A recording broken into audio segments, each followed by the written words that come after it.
Shalom, apa kabarnya teman-teman semua? Puji nama Tuhan, ketemu lagi dengan saya, Mardi Frastamba di dalam konten Hati yang Gembira. Saya berdoa pada hari ini teman-teman selalu sehat, selalu diberkati, selalu kuat dalam menjalani hari-hari hidup ini. Kita tahu bahwa Indonesia sedang sulit, sedang diterpa masalah tentang COVID, ya. PPKM darurat harus dilaksanakan. Karena itu jangan sampai kita stres, jangan sampai kita pusing, bahkan jangan sampai kita bersungut-sungut dalam menjalani hari-hari ini. Dan puji nama Tuhan, saya mendapatkan respon yang baik di video pertama saya tentang konten Hati yang Gembira. Terima kasih buat teman-teman yang sudah nonton, yang sudah komen, bahkan yang sudah like di dalam video pertama saya. Dan pada hari ini saya kembali lagi buat video untuk mereaksi hal-hal lucu di dalam kekristenan. Itu bisa tentang meme, itu bisa tentang cerita lucu, itu bisa tentang video-video lucu. Gak usah lama-lama lagi, yuk kita cek video atau cerita-cerita lucu atau meme-meme lucu yang pertama. Check it out. Ada meme dari komik Kristen, ya. Di sini ada gambar cewek dan gambar cowok ganteng.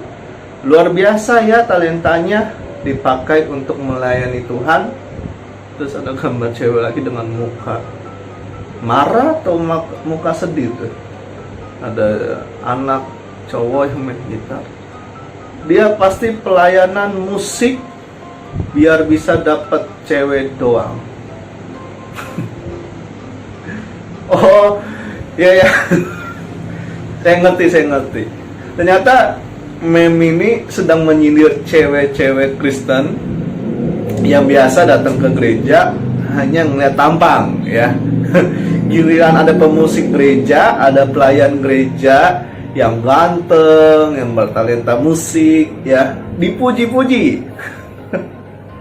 Luar biasa ya talentanya dipakai Tuhan untuk melayani. Wah, kesemsem gitu ya. Suka gitu, ya.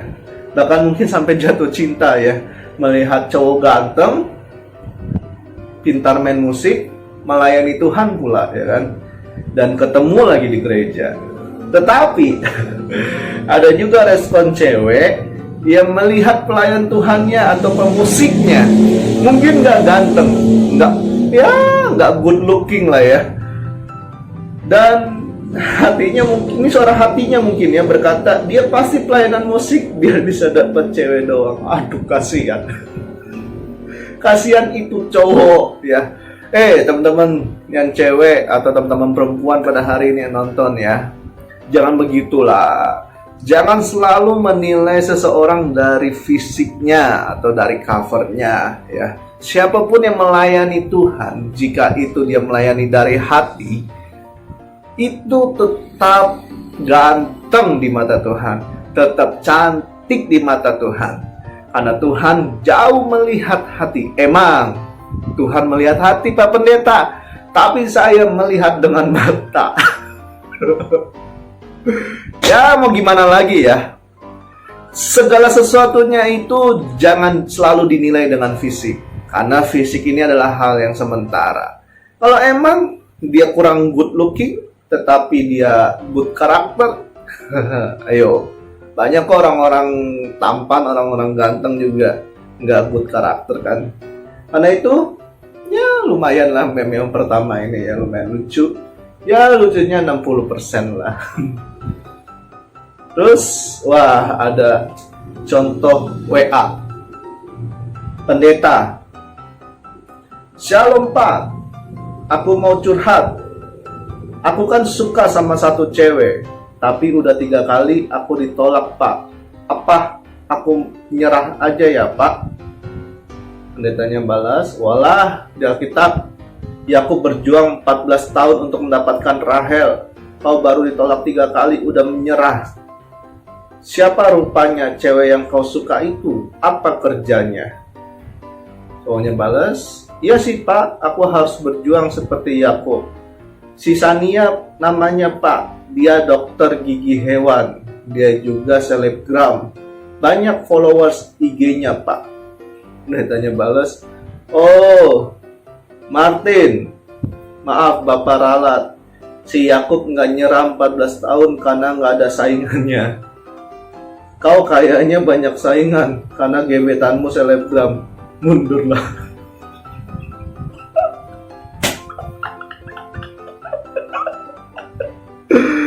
Aduh, gimana ya?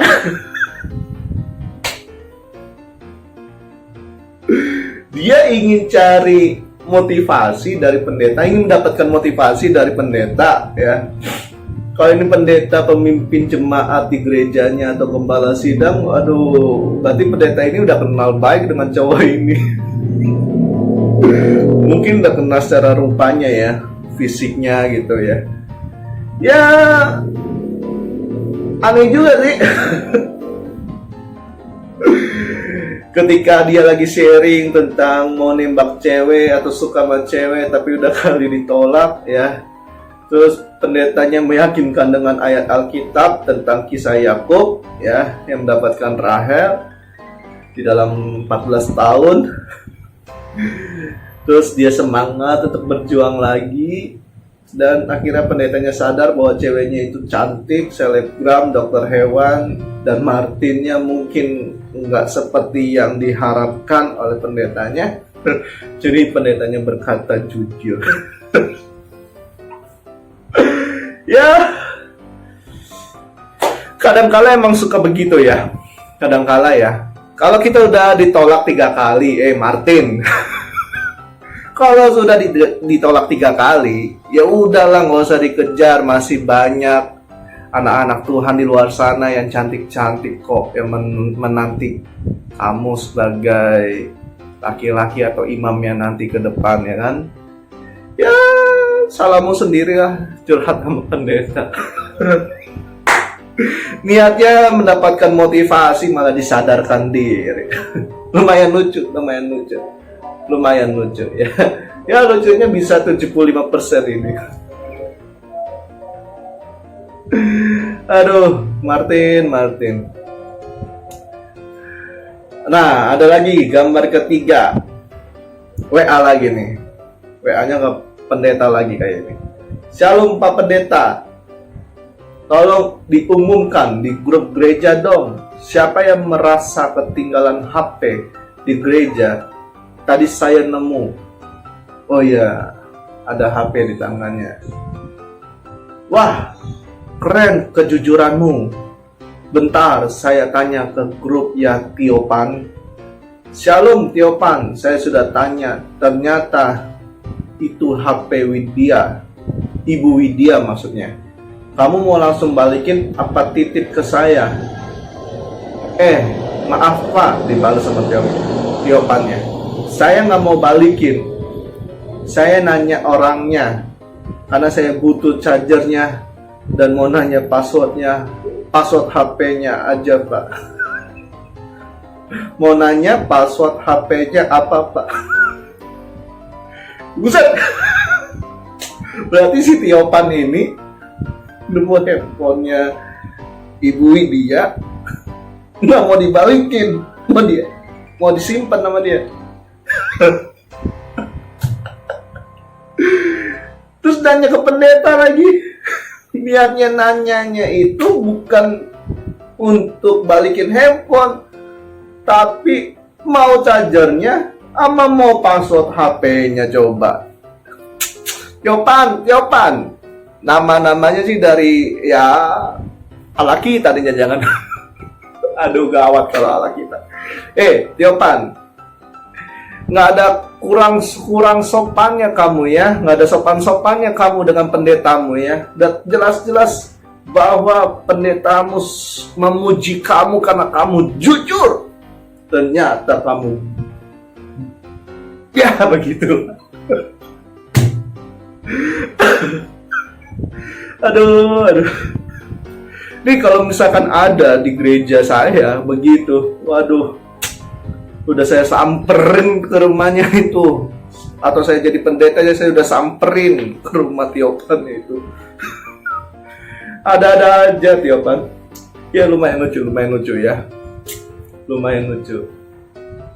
Ya sebagai anak Tuhan yang baik, sebagai anak Tuhan yang punya kasih ya, dan anak Tuhan yang jujur, seharusnya kalau kita menemukan barang di gereja, handphone, uang atau perhiasan ya di bangku-bangku gereja gitu. Ya lebih baik kita kembalikan, karena buat apa kita ambil yang bukan hak kita. Yang ada ya kita selalu menjadi orang yang merasa ya tidak nyaman memiliki barang itu. Kecuali hati Anda sudah tebal dan tidak mau jujur dan Anda senang melakukan itu, bertobat. Aduh, haleluya. Ya lumayan lucu ya. Lucunya 70% lah ya. Dan ini gambar yang terakhir ya, teman.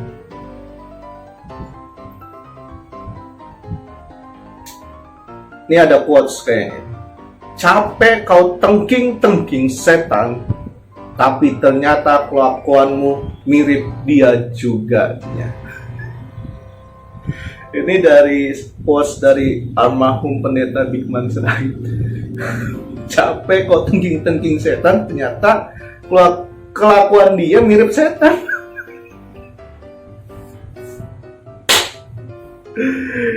Ini imbauan kepada hamba-hamba Tuhan nih ya, atau pelayan-pelayan Tuhan. Ya kan kita seringkali kan gini, kami usir setan, ya kan? Kami usir di dalam nama Yesus. Bahkan ada yang lebih parah kan? Kami ikat. Wah, setan aja udah diikat. Kami patahkan, udah diikat, dipatahkan pula. Terus kami injak-injak. Oh, udah diikat, dipatahkan, diinjak. Kami usir di dalam nama Yesus.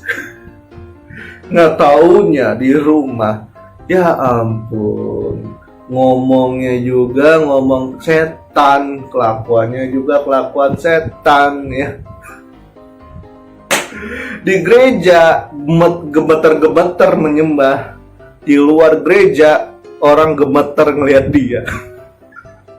Gemeteran ngeliat dia, karena apa? Karena sosoknya yang menyeramkan, karakternya, kelakuannya luar biasa. Ini quotes yang luar biasa dari pendeta almarhum Bigman Sirait ya. Saya sangat suka dengan khotbah-khotbah beliau. Saya juga sering mengikuti pengajaran-pengajaran beliau. Saya kagum dengan karya-karyanya beliau ya. Karena pada dasarnya teman-teman, yang terpenting itu bukan menengking setannya ya. Yang terpenting itu adalah menghidupi firman di dalam hidup kita. Karena tuh setan nggak takut dengan suara nada kencangmu. Setan itu nggak takut dengan jam terbang pelayananmu. Setan jauh lebih takut dengan jam kamu berdoa bersama Bapa. Banyak ya kamu meluangkan waktu sama Tuhan, hubunganmu yang sangat dekat dengan Yesus, itu setan takut. Karena pada dasarnya kita nggak usah menengking setan. Setan akan menjauh dari kita ketika kita mendekat kepada Tuhan. Ya, sekali lagi, bahwa setan akan menjauh dari diri kita ketika kita mendekatkan diri kepada Tuhan. Terima kasih Pak Pendeta almarhum Bigman Sirait untuk quotes-nya yang menyadarkan kita bahwa betapa pentingnya karakter atau buah roh di dalam hidup kita, bukan hanya karunia roh. Ingat, Matius berkata bahwa Tuhan, bukankah aku sudah bernubuat, sudah melakukan banyak mukjizat, bahkan sudah mengusir setan demi namamu? Ayat berikutnya berkata, aku tidak pernah mengenal kamu. Wah, udah capek-capek nengking setan, Tuhan gak kenal kita. Terima kasih buat teman-teman pada hari ini yang sudah nonton. Kalau teman-teman suka dengan video pada hari ini, silakan teman-teman bisa like, share, and comment, dan teman-teman bisa subscribe YouTube saya, ya. Bahkan teman-teman bisa add Facebook saya di dalam Facebook Mardi Frans Tamba. Follow IG saya di Mardi_Stamba. Terima kasih buat teman-teman semua yang sudah nonton pada hari ini. Kiranya kita sehat selalu, kita kuat selalu, dan kita diberkati selalu. Tuhan Yesus memberkati kita semua. Shalom.